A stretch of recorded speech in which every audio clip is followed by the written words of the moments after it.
Hello friend, welcome back to my channel.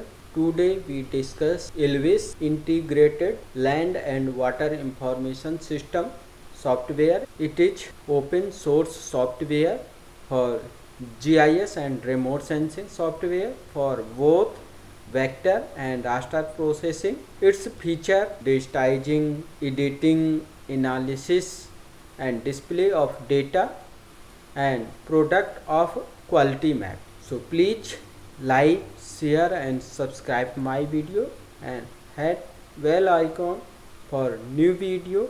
So let's start. We go to browser and we write here ILWIS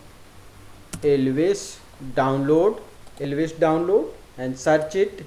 Here is ILWIS website and we click here its website and we go to download and install software. After it we go to ILWIS academic, we click here and download it. After download we go to our download folder. Here is our download file. We copy it and paste our folder and we paste it and we double click yes and continue, yes to all,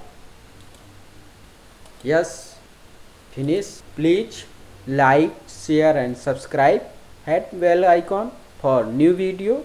Thank you for watching video.